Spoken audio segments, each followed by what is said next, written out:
So, last month I traveled to Paris with my 15-year-old daughter Alma.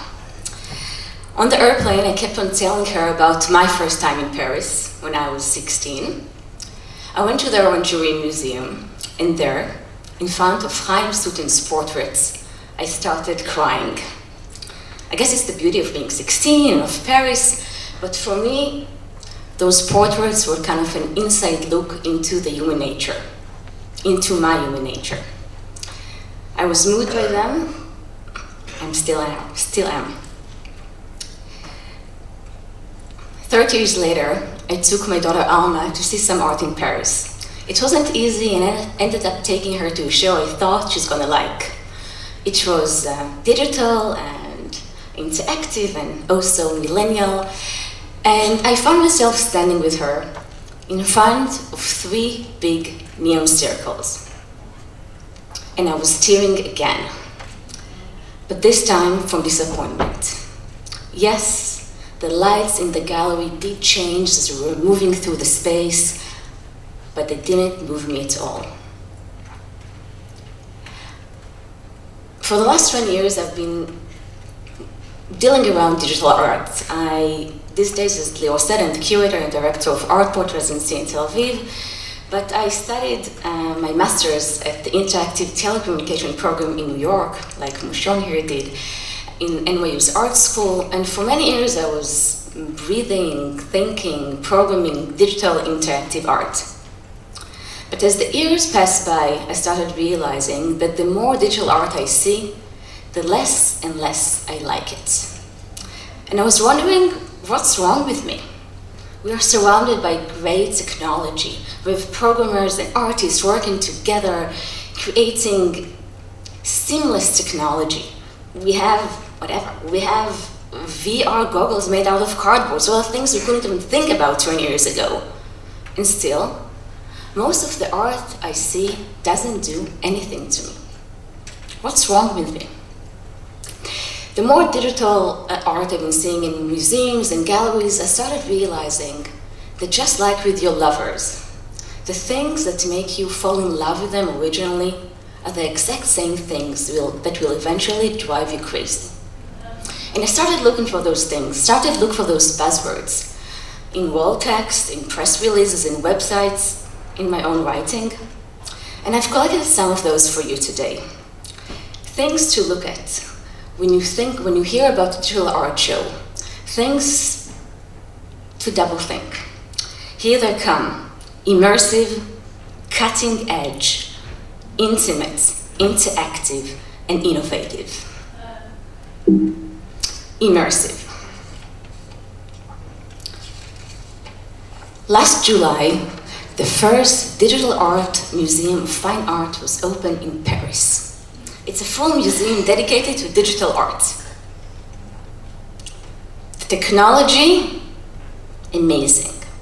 Interaction, smoothness. You have klimt all over you. You can almost feel as if you can kiss klimt characters yourself. But is this digital art? Not for me. The fact that we took a picture and blew it up to, 20 meters high and projected it doesn't make this digital art. The same way that the amazing Google's Art and Culture, this app that allows you to go into every little detail of the artwork, isn't digital art. It's exactly what it is. It's a tool that makes you see the art in a different way. I expect more from art. I definitely expect more from digital art. This show reminds me more than anything else, the Candyland, which I took my kids to this summer in New York. It was also immersive, multi-sensory. That's the way this show is described on the website. It was also delicious. But just like the Klimt show, it didn't spark any new idea with me. It didn't make me think of the world in a different way. It didn't make me think at all. If anything, it did the opposite. For me, seeing this 20 meters Klimt only blurs the art. The art for me is pretty much lost in this Vegas extravaganza. Cutting edge. A few years ago, we brought these amazing sand printers to ArtPort. They were specially designed by a tech company that developed special technology for them. The printers were printing archaeological plans on the sand and then erasing them, like Tel Aviv, the city that raised from the sand. The exhibition was smart and beautiful. The printers were a nightmare. We ended up delaying the opening of the show, and from then on, we kept on dealing almost on a daily basis with one printer that wasn't working. One of the machines was too big for the program that was made for it, so the erasing arm would never really work. There were electrical issues, there were programming issues, there were mechanical issues, all kind of things that me and the people who worked in the gallery couldn't deal with on a daily basis. So we had to call the company, who wasn't used to art world budgets and for coming on and maintaining this work. The technology might have been cutting edge, but the gallery and the gallery workers weren't. And then, even when the artwork is working, when the technology is working, people seem to focus on the technology. Usually they come over and ask, so how does it really work, and which language is the program written in? They're focusing on the technique. It's like asking someone, what strength is the marble the sculpture is made of? And how thick is the canvas? And which company are those pencils from? The problem with technology show-off is that often it covers the essence. It covers the art. Intimate. Many art installations promise us to use technology to create intimate relationship between the viewer and the artwork. The problem is, most of the time, though thank God knocks in the exhibition next door, when you go into the gallery, what you get is this.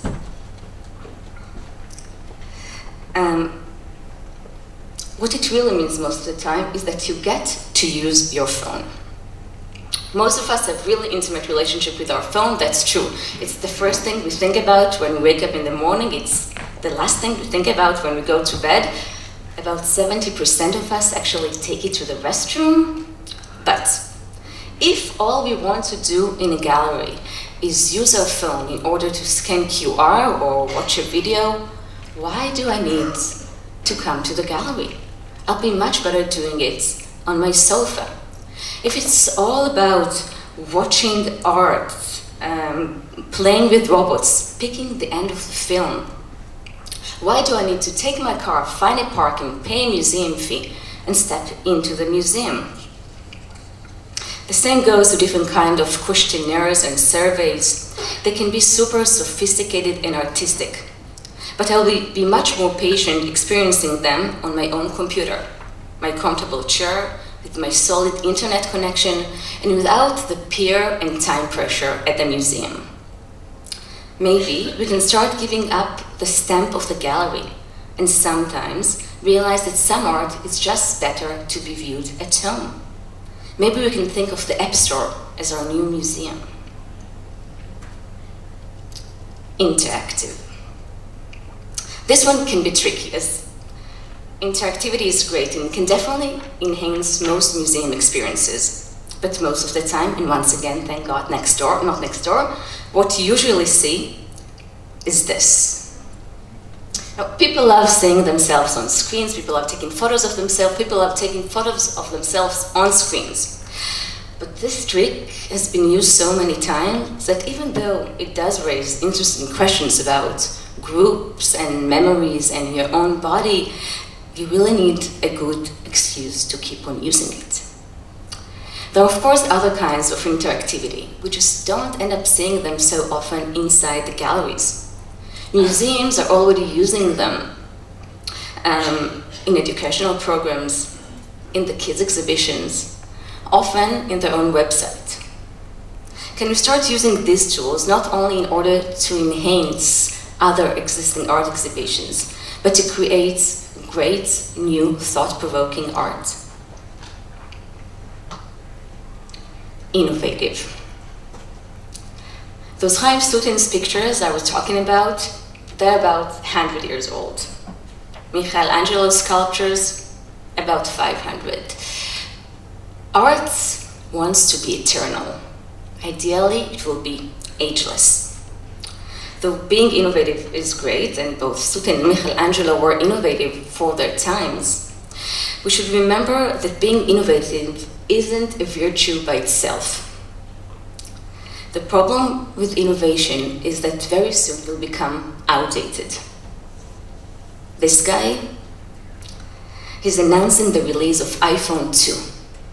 But what he's really doing, he's killing iPhone 1. And he's going to be doing this again and again and again, reminding us that not only our phone is outdated, but that we are outdated as well. By claiming to be innovative, you also announce your own failure, as something else will be coming sooner than you think, and will be much more innovative than you. I started with an art project I took my daughter Alma to, and I'm going to finish with an art project we experienced a few years ago. About 3 years ago, I think, a group called Be Another Leg was invited to Print Screen Festival, and were hosted at ArtPort residency for a month, and worked in our gallery. Alma came over to take part in one of their projects called The Machine to Be Another. We were both, this is not us, I couldn't find our picture, we both had VR goggles on and were covered by sensors. Then, using cameras, microphones, mirrors, and human touch, we start placing each other in each other's body. We end up through the VR thinking each one of us was another. When I was raising my hand, I saw her hand. When somebody was touching my leg, I saw her leg. When I was looking up, I saw what she's seeing. When I was looking down, I see what she was seeing. I didn't realize how small she is. Looking at the world from her perspective made me understand the way she experienced the world. It was a really strong experience to see the world from her body, to understand it from her eyes. At the end, when you come and hug each other, it felt as if I'm hugging myself. This project was one of the strongest digital art experiences it had. It was one of the strongest art experiences I had. And yes, it was immersive, cutting edge, innovative, interactive, definitely intimate. But it was also smart, thoughtful, playful, moving, and personal. We weren't blinded by technology. Technology only sharpened our sight. It helped us look better at the pixels of our life.